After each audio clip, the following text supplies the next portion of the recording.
Welcome to Shorty Supercoach. Just going to do a couple of little videos. One will be... Get the hell out of my room, boy. Beast Mode 2021. The man is a clown. Got to use 2021. Beast Mode 2022. There's my roommate, Jack Watson, who is a Brisbane Lions clown. You may have seen him on the live sessions from time to time. But going to do a couple of videos. Obviously, I take a bit of a break over the off season. I've been working hard on the Brownlow. It's probably as close as I've ever followed the Brownlow and looked into it. Still probably mean none of my multis get up, but I'm going to do a couple of videos. I just thought it'd be interesting to reflect on some selections and do a video of, what I got wrong, my worst selections. As we know, there were quite a few of those this year. And I will do a video of what I got right, which is probably a little bit of a shorter list, because it wasn't the greatest year for old Shorty. But yeah, I'll do a couple of videos, one for the Brownlow, and then yeah, we'll just see how we go. Hopefully you're staying safe in the lockdown. It's boring as shit, very frustrating. But here's hoping we've got a decent summer ahead, all in good time. So yeah, gonna just sort of chat about a couple of these players and drop in a few clips of what I had to say way back then in the pre-season and how it didn't quite come to fruition. Now, just sort of working my way through. Backline, I went with Hayden Young. And I was confident. And this is what I thought many months ago. And now we get to Hayden Young, a bloke that I've mentioned a number of times. And I think he's a no-brainer, to be honest. Whether Luke Ryan's in the side or not, doesn't worry me. We saw enough from him. He's just going to be one of the main kickers of that side. And that's juicy. Super talent, beautiful left boot. And as we well know, didn't turn out quite like that. He started not too bad. Started with an 88. 61 wasn't as good, but then he got injured, 18, and we were cooked. Now, he wasn't even playing quite the role we had hoped, and he was pretty awkwardly priced for it to go that badly. I was super confident that he'd rack up plenty of effective kicks and just roll around quite nicely. When he did return later in the year, he probably did a lot of what we thought he could. Which is similar to a few of these other blokes, but didn't work out on this occasion. And perhaps the most frustrating selection was Jordan Clark. Now, he was in about 10% of sides, dominated a pracky game, had like 30 touches on the wing. Every man and his dog jumped on board, and I was frustrated at the time. I think his ownership went up to about 46%. And I thought I was missing out on a unique gem. What actually was happening, everyone else was falling on the sword with me. So it was a bit of a stinker. But boy, I was up and about over Clarkie in the pre-season. And there's my man Jordan Clark in 40% of sides. Jesus Christ. If you don't know the backstory, I was spewing that Clark dominated the pracky game because he was in 11% of teams. And I'd been on him all bloody year. Geelong supporter, I know what he's about. I know what we need. And he just had to go set the world on fire, didn't he? And now every man and his dog has him. But anyway, I don't hold that against anybody. But look, he's a lock. 80, 67, 71. He started okay, but the question with him was job security as well. So I do remember just sort of watching him and thinking, oh, his numbers are actually not too bad, but he's not playing well. Like, being a Cats man, I was like, he's scoring 70s and that, but his job security is not great. Then he scored a 65, and then I think he got dropped. He came back and came on as a sub, which just shot that selection, scored 13, and then it became a matter of, well, even if he does come back, he's going to drop in price. And he proved to be a headache on a number of occasions, being the medical sub, hoping he doesn't come on. And yeah, it was quite the disaster, which, probably many of you would have felt with me. And Simkin was a fella that I pumped right up through the pre-season. I thought he, not quite to the extent, but I thought he would have exploded, or my hope was that he'd explode a la Christian Petrarca. Fair to say it fell a little bit short of that. Because that's what I'm doing with Simkin. I reckon he can average more than 105, and at the very worst can end up being my M8. He's been plying his trade, mini breakout last year, and I'm loving the look of him in everything I read and see through the pre-season. Now, like I mentioned with Young, Simkin was a guy that saved his best till when he got traded out. And it was, it hurt. First 8 weeks, you know, I've gone all pre-season, really had a bit invested in this, big talk. First 8 weeks, 1 ton, averages 82.8. And I still had the guy. Then he comes out 164. I'm thinking, how low there it is. That's what we've been waiting for. I'm thinking, well, maybe the first 8 weeks, you know, weren't ideal, but from here he can go great. Went from 164 to 54. And I thought, fuck, this bloke's got to go. And he did. He actually had a pretty hot month. Might have been rounds 10 to 14, somewhere around there. He was pretty good. But he was a solid contributor in my draft team. But Supercoach Classic, it proved pretty painful. Paddy Cripps as well, you know, drawn into one of my absolute favourites, and boy, did he let me down. He's one of my favourite players in the game, but this year, maybe I let my biases just control what I actually thought. The signs were there in the pre-season that he wasn't at his absolute best, but I was all about him regardless. Come the season proper, he'll be dominating. I think he'll average at least 110, and at that discounted price, given he did have a few niggles last year. Now, Cripps started with an 82, or an 88, then an 82, 109, and a 99. So the numbers were not disastrous, but it was quickly creeping into the news that he wasn't fully fit. So he was still finding a way to muscle his way through games, as he does, but you know, the handball rates were high. The impact on the game wasn't there. His movement around stoppage. All the while, Sam Walsh was just flourishing. And all of a sudden, Cripps just, you know, early on it just looked like, well, this bloke's either going in for surgery or going to struggle the whole year. Turns out he just struggled the whole year. He scored 1 more century after that. I think it was a 130-odd. Great game maybe against the Dockers. And that was it, you know. Makes a really interesting discussion for next year. I'll be very interested to see what his pre-season looks like.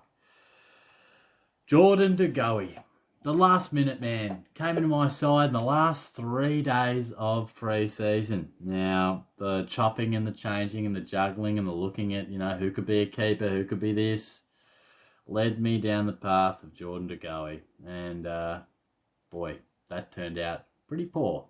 And Jordan Goey came in. Now, I love the fact that he did get a fair bit of midfield time, and all the talk is that he's going to continue to get that. Taylor Adams is in the team, and he still is named in that midfield group. And not just named, but the talk is pure midfield. So it's a risk, but Goey, things going right, he could definitely be a top 8 forward just because our forwards are so weak. So that's how I'm going.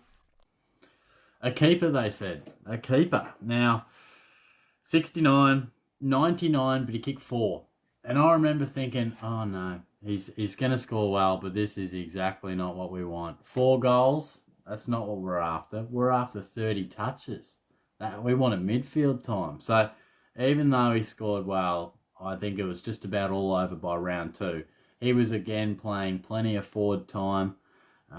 And, you know, it proved that way. And it got worse, 51, 48. And at that point, I'm thinking, shit, this guy's just got to go. But hey, at least he's still got that 99. His price isn't, you know, it hasn't been destroyed.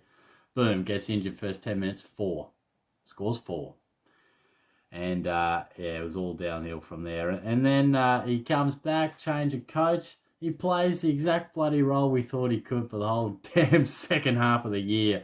Scoring wonderfully. If there was any sort of justice, is that he played a very good role in my Supercoach draft premiership. But he burnt my classic. He burnt my classic early. Sam Draper.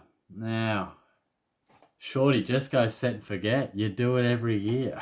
But I can hear you guys. I can hear you guys every year when I go, Gorn or Grundy is probably the simplest thing, but I've got this mid-price guy that's ready to explode. It kills me every time, but I'm a sucker for it. And yeah, he's probably an example of a guy that I think's got huge upside. I think the ruck's pretty simple. I think you're either going, in my opinion, I think you're either going Gorn and Grundy, or you're going one of those two guys and Draper. I think Draper around this price range that most people look at in that stepping stone range, I think he's clearly the best. 76 round one, and it wasn't a disaster. He played okay, but round two, against Port Adelaide, they're getting smashed. Caldwell's stinking it up, who I also had, and Draper's gone down 23. She's all over. And I remember it might have been a Sunday. I'm delivering, just driving around and thinking, this season is fucked already. Just the amount of stuff that went wrong in that first 2 to 3 weeks. Oh, it was a shocker.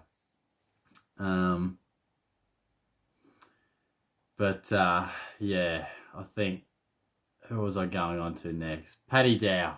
Paddy Dow. How on earth did I leave him till second last? We'll finish with a couple of blues that absolutely destroyed me. Paddy Dow. I was all the rage that he was ready for midfield time. I was up and about. Here's what I had to say. I think gone are the days where they're going to play him in a forward pocket or sort of outside of where he likes to play. He's shown in that pracky game what he's about, and he said, look, if you want to pick me, this is the type of player I am.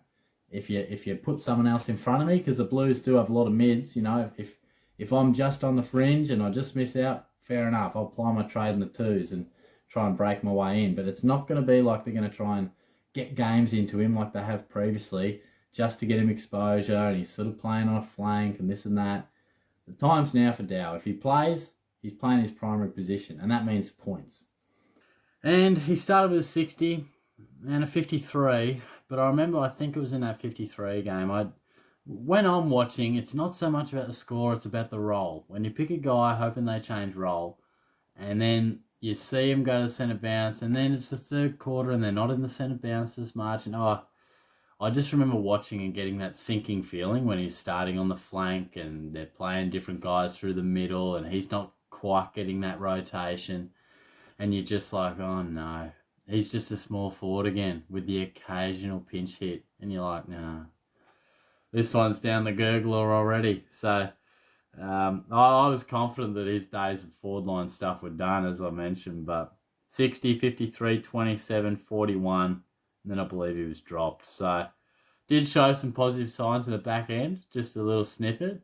Still think if he can just play pure midfielder, he could be half decent. Not as good as maybe his draft pick selection says, but gee, that selection hurt.